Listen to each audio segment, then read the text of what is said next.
So I go home in Whistler, right? And I was dealing with Stars of Davids and all this stuff. I knew that eventually I would have to like go to my local church, and I got a Bible, and I started to study it, and I studied it, and I had very amazing experiences at the same time, and I started to study it in details, get different Bibles, different translation, and looked at the text, and I, all of a sudden, I realized that the Bible was not actually what I remembered it to be. Mostly because I was, as a young kid, I was studying the New Testament, but because it was Christian. But I started to read the Old Testament, and it was really amazing. I was reading it, and it didn't seem that my concept of the Hebrew God had been appropriately being interpreted by the Catholic Church, because I was remembering some guy on a throne somewhere with a beer, with a pair of binoculars and a 2x4 waiting for me to screw up, and I was very stressed about that. But the way I was reading the Old Testament, it was quite different. It didn't describe God in such a way.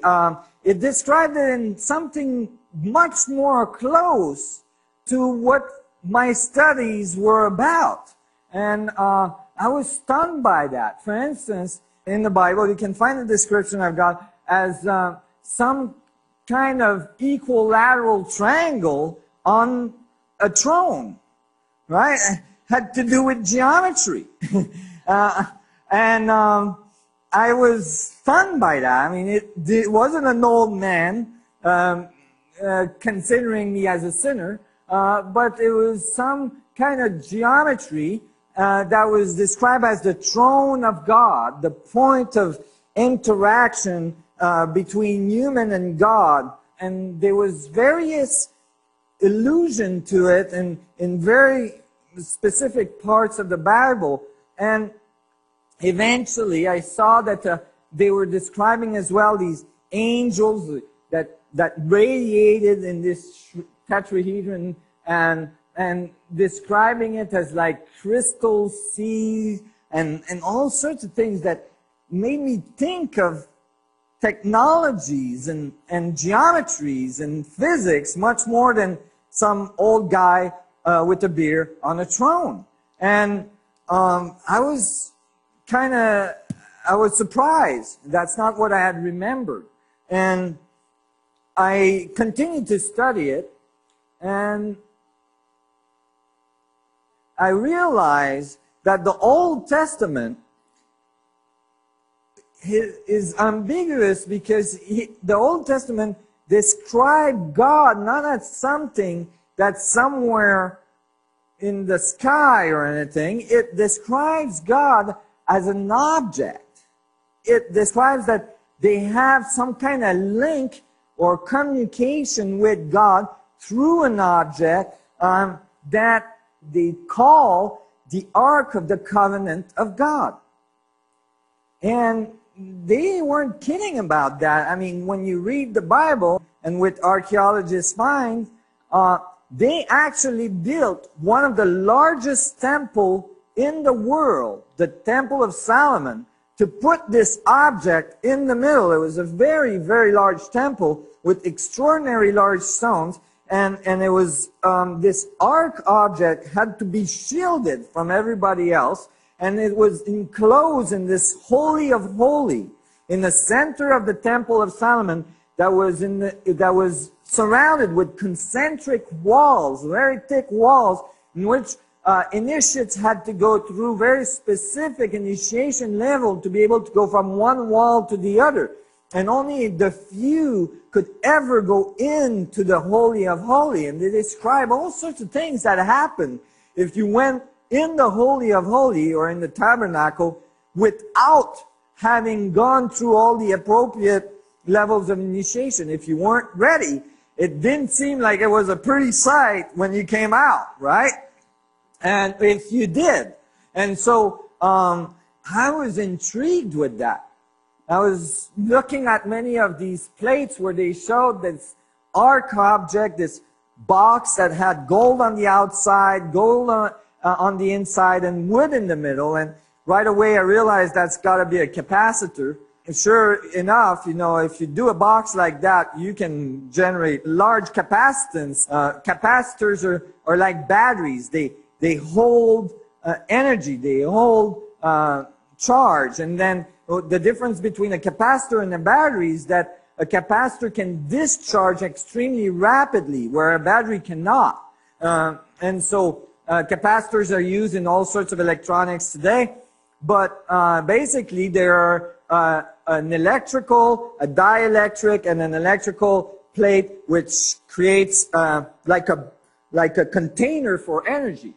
So, and this large arc capacitor was described as having a sphere or a thing in the middle of it that was very radiant. Like they describe how they had to shield themselves from it.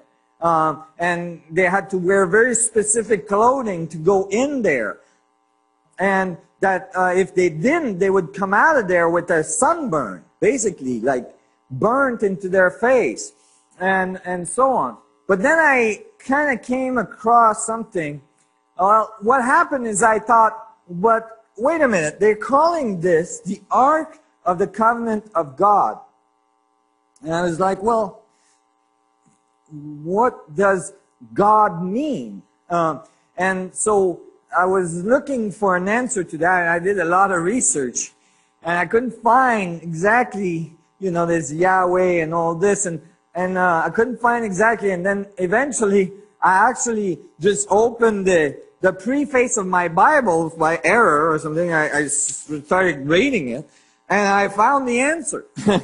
And it says right here that the name Yahweh, the divine name Yahweh, YHWH, is currently the translation, or is used as the Greek terminology, the TETRAGRAMATON. Now, for a guy like me, when you are reading one of the most, you know, sacred books on the planet, I guess, and the person is describing God, and the translation is TETRAGRAMATON, okay? I'm starting to have ideas. Can you know, okay. You guys probably can see where I'm going there, right?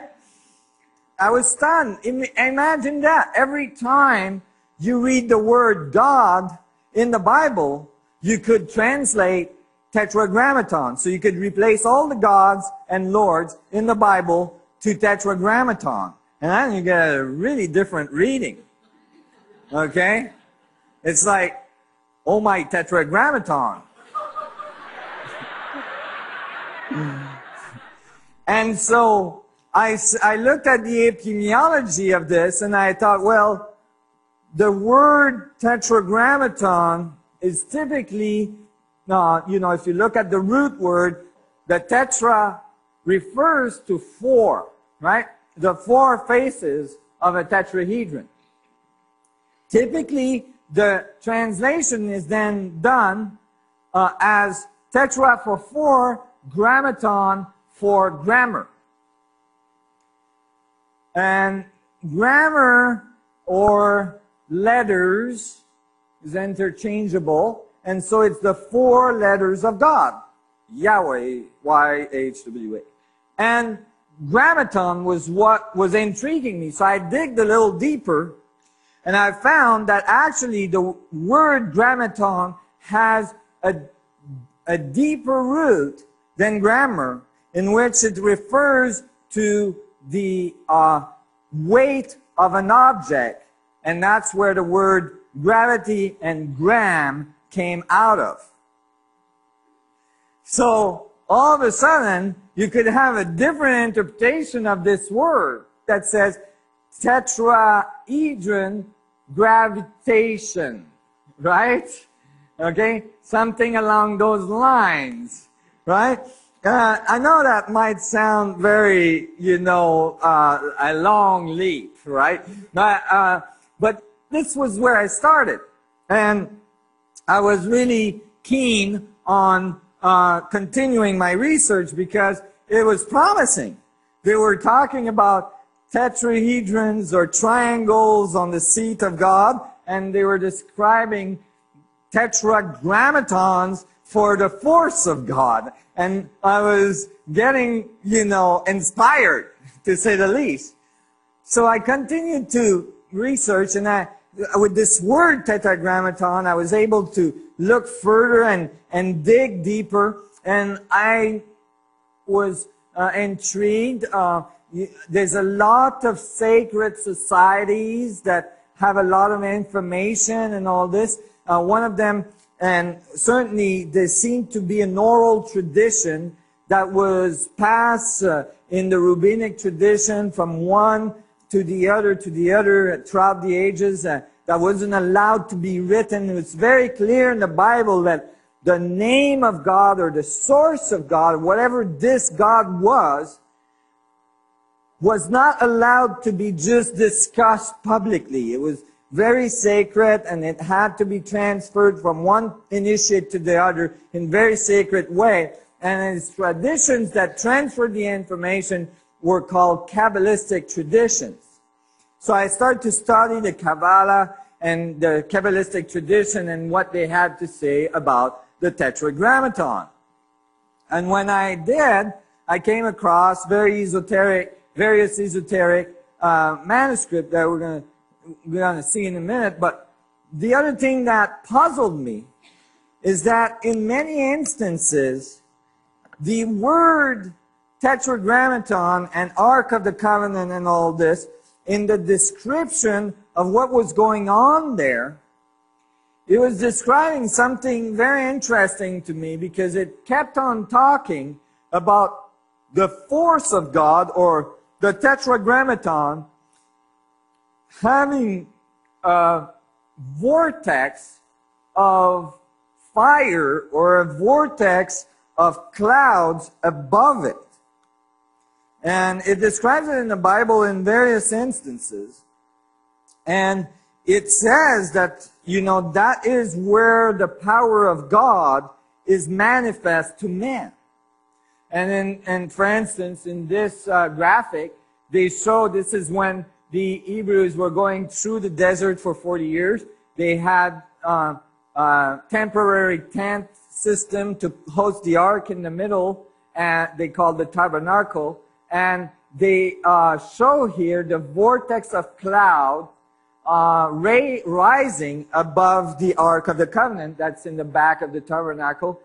Just so you understand, this is the fire of sacrifices that are in front, and you see the smoke just dispersed. But in this case, it's very organized vortex type of smoke or clouds that orbit on the top of this object. From my previous studies and from my physics concepts, I had come to conclude that, for instance, the black sun or the black crystal described in other civilization may have been given by the sun god to humans as a very advanced technology, like a little sun in a box, a singularity created artificially inside a stone or a crystal that contained plasma dynamics spinning at high angular velocity, generating a torque in space-time, producing gravitational effects and energy effects. If that is true, then you would expect that on the top and the bottom of that structure, you would see vortices appear, columns of clouds or columns of light appear because of the high velocity of the space-time angular momentum along the side of that object. At the north and south pole of that object, large vortices would be produced.